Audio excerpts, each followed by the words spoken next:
5월 9일 이전 상황은 일장춘몽이다. 그냥 잠깐 스쳐가는 바람 정도로 끝나버린 거고요.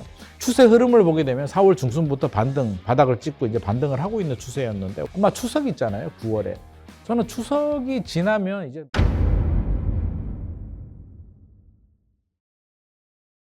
안녕하세요. 지식이 되고 돈이 되는 시간 부동산 클래스의 정재현입니다. 자, 하반기 부동산 시장 어떻게 흘러갈까요? 양도세 중과 유예가 이제 끝났죠. 세금도 변화가 있고 지금 전세가 없다고 난립니다. 트리플 강세, 매매, 월세, 전세 지금 많이 오르고 있는 이런 시장인데요. 하반기 부동산 시장 앞으로 어떻게 흘러갈지 국내 최고의 전문가시죠? 김인만 경제연구소장님 오셨습니다. 어서 오세요. 안녕하세요. 네, 시간 내주셔서 감사합니다. 네네. 선생님 많이 바쁘시죠, 요즘도? 시기가 시기인 만큼 우리 부동산 시장의 D-Day 네. 5월 9일이 이제 언제 오나 싶었는데 지나가 버렸습니다. 5월 9일 지났는데 시장의 반응은 또 생각보다 더 빠르게 나오고 있기 때문에 굉장히 중요한 시점이 아닌가. 이 시점이 이제 하반기 부동산 시장을 결정하고 내년 2027년 시장을 결정하기 때문에 5월부터 이제 8월 사이가 저는 굉장히 중요한 시점이라고 생각을 하고 있습니다. 네. 2월이었었죠. 다주택자 중과 유예를 해제하겠다. 5월 9일까지 팔아라. 그러면서 이제 시장이 약간 네네. 조정되는 양상을 좀 보이긴 했는데 네. 5월 9일 날 안 그래도 전부터 얘기하셨지만 매물 잠김으로 이제 부동산 많이 폭등할 거다 이런 예측도 많이 해주셨잖아요. 네네. 지금 시장 어떤가요? 일단 흐름을 좀 봐야 될 것 같아요. 2월, 3월에 이제 급매물이 나왔는데 이거를 하락으로 볼 것인가 아니면 일시적인 조정을 볼 것인가에 대해서 이제 미래 전망이 좀 달라지는 거죠. 하락으로 보게 되면 이 하락이 앞으로 이어질 것이다라는 전망으로 이어지는 거고요. 일시적 하락을 보게 되면 잠깐 눌렀다가 이제 떼니까 다시 올라가는 거 아니냐라고 하는데 실제로 좀 강남 쪽은 가격이 좀 떨어지긴 했습니다. 고점 대비 한 10%, 15% 떨어졌고요. 가장 많이 떨어졌을 때는 아마 저는 3월 초 중순 정도 그 사이라고 기억을 합니다. 특징을 보자면 추세 하락일 때 집값이 떨어질 것 같아. 와, 어떡하지? 이런 공포, 두려움을 느낄 때는 이제 집주인들이 급매로 던지죠. 매수자들이 사질 않습니다. 그러면서 가격이 뚝뚝뚝 떨어지게 되고 이번에는 특징이 이제 강남부터 빠집니다. 강남부터 빠지고 급매물, 초급매가 나오는데 기다리지 않고 바로 사버립니다. 그러니까 이거는 일반적인 우리 하락의 패턴과는 좀 다른 패턴으로 우리가 좀 분석을 해야 될 것 같고요. 이유는 정해져 있죠. 5월 9일이라는 데드라인이 딱 정해져 있기 때문에 5월 9일이 지나면 양도세, 중과세, 5월 9일이 되지 않으면 이전에는 이제 일반 세율, 기본 세율로 팔 수 있다라는 나름대로의 계산이 됩니다. 그러면 우리가 계산이 되면 사실상 예측이 되기 때문에 두렵지가 않습니다. 실질적으로 저는 4월 중순 지나면서 이 게임은 끝났다. 4월 중순까지 이제 안 팔리는 분들은 보유하겠다라는 나름대로의 전략. 마지막에 이제 급매물이 좀 나오긴 했습니다만 그렇게 바라본다면 이번에 2026년 1분기와 2분기의 부동산 시장 5월 9일 이전 상황은 일장춘몽이다. 그냥 잠깐 스쳐가는 바람 정도로 끝나버린 거고요. 이제 중요한 건 5월 9일 이후에 어떻게 되느냐인데 통계를 보게 되면 이미 통계 결과가 KB 부동산 통계든 부동산원 통계를 보더라도 좀 살벌하게 올라가는 느낌? 많이 올라갔죠. 쭉쭉 올라가는 느낌인데 우리 예상보다도 올라가는 속도가 더 빠릅니다. 이제는 강남권이나 비강남권이나 서울 평균이 이미 올라왔고요. 강남권도 사실상 4월 중순에 추세 흐름을 보게 되면 4월 중순부터 바닥을 찍고 이제 반등을 하고 있는 추세였는데 5월 9일 지나고 지금 빠르게 올라가고 있는 게 아마 강남권에서는 당분간 이런 분위기. 물론 거래는 원활하지 않습니다. 집주인들이 이제 매물은 좀 나오는데 왜 매물이 줄어들었죠. 줄어들었는데 줄어들다가 살짝 늘어나기도 하고 하는데 이게 상승 매물이 많기 때문에 집주인들이 호가를 다 올립니다. 집주인들의 반응은 딱 정해져 있어요. 우리가 집주인이라도 다주택자라도 두 가지잖아요. 회수한다. 내가 중과세 내고는 죽어도 못 팔겠어. 그러면 매물을 회수하거나 호가를 올리거나 이 반응들이 지금 나오고 있기 때문에 가파르게 올라가고 있는데 거래는 원활하지 않는 이유는 이제 집을 사려는 매수자 입장에서는 일단 대출이 20억 넘어가게 되면 2억밖에 안 나옵니다. 자금 출처 계획 적는 것도 요즘 굉장히 어렵거든요. 너 무슨 돈으로 샀어? 그걸 다 입증을 해야 되기 때문에 일단 자금 계획 마련이 좀 쉽지 않은 부분이 있고 두 번째는 분명히 3월에 급매물 맛을 봤는데 지금 그 급매는 이제 싹 갑자기 없어지게 되고 호가가 막 올라가다 보니까 그러면 아마 8월까지는 저는 관망 흐름 집주인은 올렸고 매수자는 어떻게 할지 몰라서 기다리는 상황이 이어질 것 같은데 아마 추석 있잖아요 9월에 저는 추석이 지나면 이제 매수자들도 더 이상 기다리기는 좀 어렵지 않나. 아마도 지방선거 끝나고 정부가 세제 개편안을 아마 끄집어낼 것 같습니다. 그거 바라보고 있는 것 같아요. 매수자들은. 아, 그래도 한 번 더 조정하겠지? 현 정부가 뭔가 강력한 카드를 끄집어내서 가만히 있지 않을 거야 라는 기대감을 가지고 있기 때문에 그 기대감이 충족이 되면 하반기도 안정이 되는 거고요. 또 특히 이제 4분기 추석 지나고 기대감이 충족되지 않으면 저는 추석 지나고 다시 이제 큰 폭의 상승이 올 수도 있기 때문에 정부는 이제 굉장히 좀 부담스러운 상황. 야, 이거 카드 어떻게 마련해야 되지? 우리가 다 예상하는 카드 정도인데 대출은 뭐 20억 넘어가게 되면 이제 2억 나오는데 그걸 제로로 하나 2억을 하나 50억 아파트를 사는데 뭐 48억을 투입을 하나 50억을 투입을 하나 어차피 현금이 100억 있는 사람들이 사는 시장이기 때문에 저는 큰 영향은 없을 거라고 보는데 자 강남권, 강남 3구는 이렇게 흘러갈 것 같은데 이제 문제는 비강남권 우리가 일반적으로 말하는 한강벨트가 있잖아요. 마포, 성동, 강동, 동작, 광진 여의도가 있는 영등포, 목동이 있는 양천구 지역은 강남권을 좀 따라가는 뭐 또 그런 분위기인데 그거 외 지역들 있잖아요. 서대문, 동대문, 은평구, 노도강, 금강구, 승북구 특히 승북구 이런 지역들은 우리가 지금까지 제가 말씀드린 내용과 맞지 않습니다. 그러니까 뉴스는 강남 3구에 포커싱을 맞추고 정부 정책도 강남 3구에 포커싱을 맞추다 보니 우리 국민들도 자연스럽게 강남 3구를 쳐다보게 되는 건데 그 외 지역은 사실 뉴스도 잘 안 나오고 직접 임장을 가지 않으면 모르는 시장인데 전혀 그렇지가 않다는 거예요. 꾸준하게 거래가 되고 가격이 올라가는데 상담이라든지 또 주변 사람들한테 많이 질문을 받는 게 힘들어요. 올 초에 봤던 집이 8억이었는데 지금 10억이에요. 호가는 11억이에요. 아니 이게 집값이 안정된다라고 뉴스는 나오고 뭐 정책이 나왔는데 왜 내가 사려는 집, 왜 전세는 없고 매매 가격은 올라가고 나는 어떻게 해야 될까요? 라는 질문을 가장 많이 받습니다. 금액대가 주로 10억 플러스 마이너스 알파입니다. 규제 정책에 유탄을 맞은 유탄을 맞았다고 봐야 되겠죠. 그렇구나. 왜냐하면 이제 신혼부부들이 결혼 요즘 많이 해요. 2025년에는 4만 9천 쌍이 결혼했습니다. 2024년에는 4만 2천 쌍. 올해는 제가 볼 때는 5만이 넘을 것 같습니다. 가구수 분화가 일어나는데 그럼 그분들이 어디 가서 살아야 될까요? 내 집 마련해야 되는데 신혼부부들이 첫 번째 내 집 마련하는 게 전세잖아요. 처음부터 집 사는 분들도 물론 있습니다만 대다수는 이제 전세인데 최근에 전세가 씨가 마르다 보니까 큰일 났다? 월세 낼 바에는 집을 사자라는 심리가 작동이 되면서 이제 이런 수요. 근데 그분들이 부모님 잘 만난 분들 아니면 사실 뭐 강남 3구, 용산구 또는 한강벨트에 들어가는 건 굉장히 좀 부담스러운 상황이고 두 분이서 열심히 돈 모으면 한 3억, 5억 정도로 모을 수 있거든요. 요즘 합치면 뭐 부모님 도움 좀 받을 수도 있고 그러면 생애 최초 대출 받으면 10억 플러스 마이너스 알파 구간에 들어가기 때문에 이쪽 시장은 전혀 다른 시장이었다. 정부의 정책도 먹히지 않았고 오히려 꾸준히 올라갔기 때문에 시장을 좀 양분할 필요는 있을 것 같고요. 우리는 자꾸 이제 강남 한강벨트를 보다 보니까 금매가 나왔어요. 조정이 됐다가 다시 뭐 올라가고 있어요. 라는 이야기를 하지만 그 외 지역들 한마디로 15억 이하 6억 대출이 나오는 3분위 이하 아파트 시장은 계속 올랐다. 서울과 경기 일부 지역들 그 상승 흐름이 지금 또 확산이 되고 있다. 이렇게 좀 정리를 하시면 좋을 것 같습니다.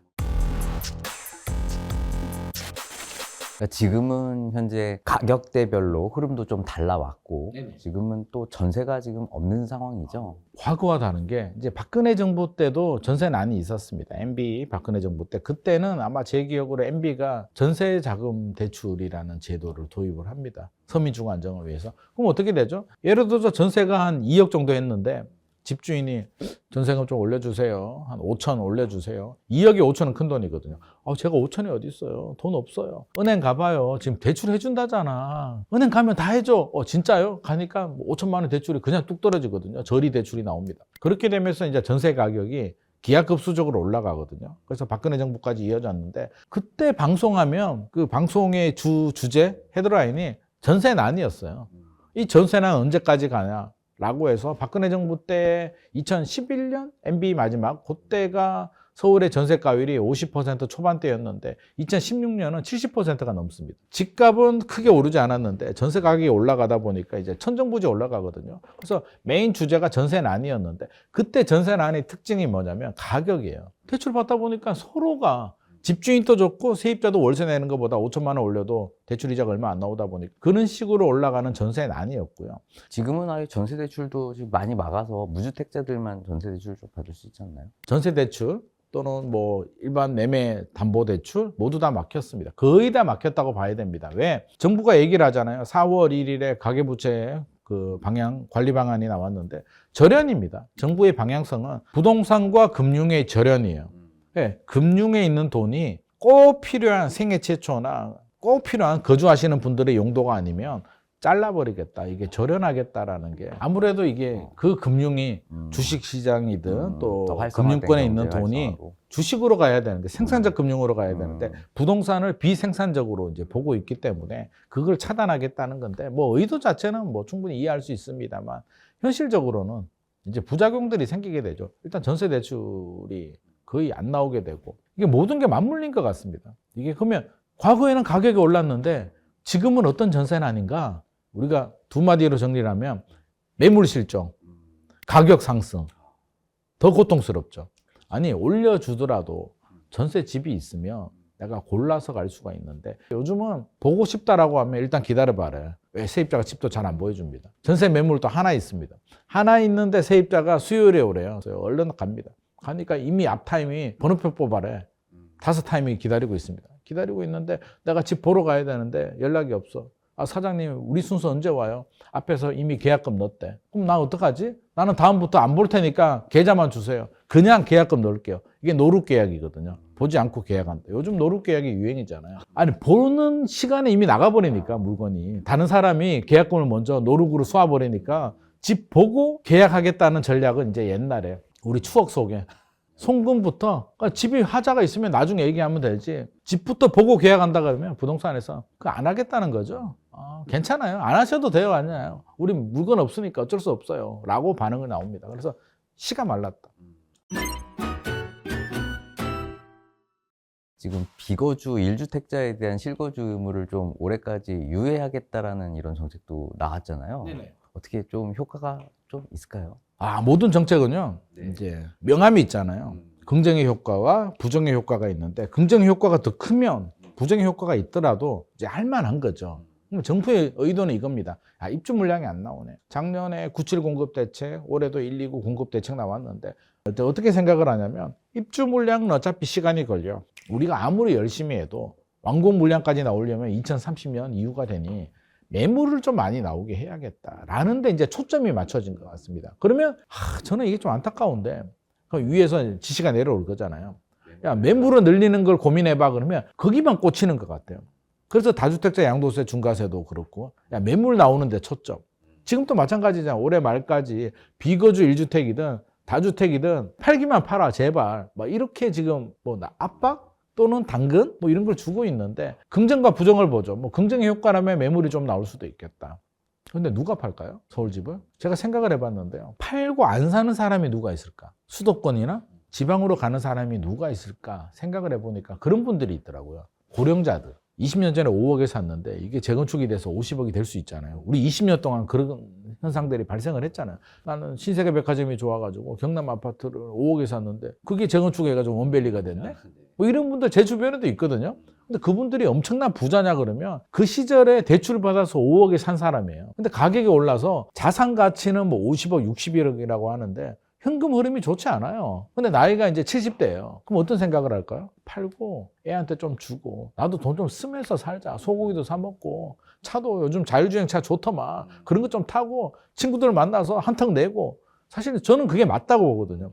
그런 분들은 팔고 고향으로 가거나 아니면 다운사이징을 하거나 아니면 뭐 경기 인천으로 충분히 갈 수 있다고 생각합니다. 근데 그런 분들이 아닌 분들이라면 양극화 상황에서 정부가 12월 말까지 전세 끼고 있는 집을 팔아라고 해서 판다? 특히 비거주 1주택자가 다주택자들은 양도세 중과세에 맡겼고요. 비거주 1주택자 같으면 똘똘한 한 채 양극화 상황에서 서울에 있는 비거주 1주택을 파시는 분들이 저는 굉장히 제한적이라는 생각이 들고요. 그럼에도 불구하고 메리트가 있으면 팔겠죠. 그럼 팔아야 되는 답을 줘야죠. 근데 정부는 그런 거죠. 야, 앞으로 장기보유 특별공제를 거주하지 않고 보유만 하는 거에 대해서는 혜택을 축소할 거야. 또는 폐지할 거야. 그러니까 세금 혜택이 줄어들기 전에 팔아. 라고 하는데 70대 이상은 충분히 선택을 할 수 있는데 젊으신 분들, 50대 이하 분들은 한번 기다려보지 뭐. 지금 팔아서 어떡하려고 이런 생각을 분명히 가집니다. 그러면 이렇게 하면 되죠. 팔고 지방으로 가시는 분들한테는 양도세 면제해 줄게. 아니면 경기 인천으로 가시는 분들은 50% 양도세 감면해 줄게. 일반 세율에서 50% 감면. 라고 하면 우리 고민하지 않을까요? 다주택자든 1주택자든 뭔가 디스커션은 되잖아요. 뭔가를 상의할 수 있는 당근을 저는 던져줘야 되는데 지금 그게 보이지 않는다는 거고요. 아마 그런 정책이 좋은 정책인 것 같은데 아마 제시를 못할 겁니다. 이 생산적 금융, 이제 부동산에 돈 흐르는 걸 싫어하기 때문에. 이제 왜 못하냐면 저는 그렇게 생각합니다. 이제 불로소득. 저는 이 네 글자로 정리를 하거든요. 부동산의 상승, 집값 상승을 불로소득으로 보느냐, 불로소득으로 보지 않느냐에 따라서 방향성이 틀려집니다. 자, 그렇게 되면, 뭐, 주택에 대해서 이걸 불로소득으로 간주하는 순간 양도세 감면은 굉장히 치명적인 잘못된 정책이 돼버립니다. 아니, 집값으로 돈을 번 사람한테 불로소득을 환수해도 모자랄 판에 감면이 나온다고? 자, 이렇게 되는 순간 좋은 카드들이 다 날아갑니다. 다주택자들한테도 중과세 할 게가 아니라 야, 감면해 줄 테니까 올해 말까지 팔면 지방으로 가면 양도세 면제해 주고 수도권으로 가면 50% 감면해 줄게. 야, 국민연금에 넣는 사람도 감면해 줄게. 면제해 줄게라고 하면 많은 분들이 팔았을 텐데 그게 아닌 거죠. 항상 부동산을 볼 때는요. 제가 드리고 싶은 말씀은 수요와 공급으로 봐야 돼요. 이념 이런 거 빼고 수요와 공급의 유동성만 보는데 이제 사는 사람이 있어야 되잖아요. 수요 중에는 파는 집주인도 수요고 사는 무주택자들 또는 뭐 필요한 수요자들도 이제 수요인데 비거주 1주택이든 다주택이든 올해 말까지 이제 파시는 분들이 있잖아요. 전세 끼고 파시는 분들.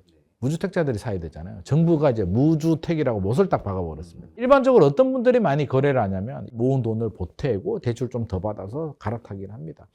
생으로 무주택자가 지금 갑자기 점핑해서 서울의 아파트를 사기는 좀 쉽지 않아요. 모은 돈이 충분히 있는데 내가 구매 욕구가 없어서 집을 안 사실. 내가 20몇 억 현금이 있어. 금융에 묻어뒀는데 필요성을 못 느꼈는데 한번 사볼까 이런 분들이나 부모님한테 큰 도움을 받으시는 분들 아니면 집 있는 사람이 팔고 점핑을 해야 되는데 이 길을 차단을 했습니다. 야, 1주택자 갈아타기 안 돼. 무주택자만 살 수 있어. 5월 12일 기준으로 무주택자여야 됩니다. 그러니까 실제로는 거래가 아마 굉장히 제한적일 거고 또 이 정책의 가장 결정적인 문제가 매물은 나올 수 있잖아요. 조금이라도. 세입자 어떡할게요? 세입자는 올해 말까지 토지거래허가를 신청하게 되면 이제 그 후로 4개월 내에 이제 잔금을 치면 되는데 이 세입자가 살고 있으면 세입자 기간까지는 인정을 해주거든요. 언제까지? 최대 2028년 5월 11일까지.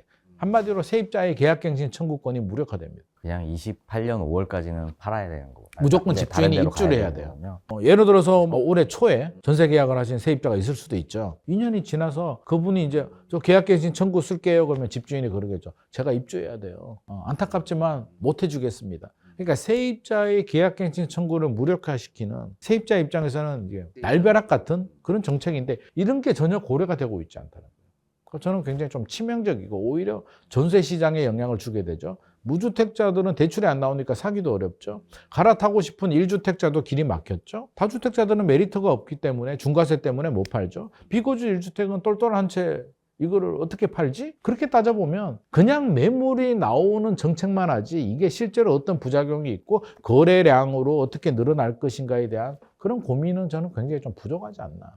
그래서 효과 측면에서는 굉장히 좀 제한적이라는 말씀 드리고 싶습니다. 요즘 뭐 정책이 하도 뭐 너무 강력해서 뭐 예외 지금 누더기 정책이 지금 계속 판단하기도 힘들어요. 나오고 예외가 있는 너무 것 많아가지고. 같아요. 네. 이게 좀 어떤 올바른 방향을 조금 정하는 게 좀 우선시 돼야 될 것 같습니다. 네.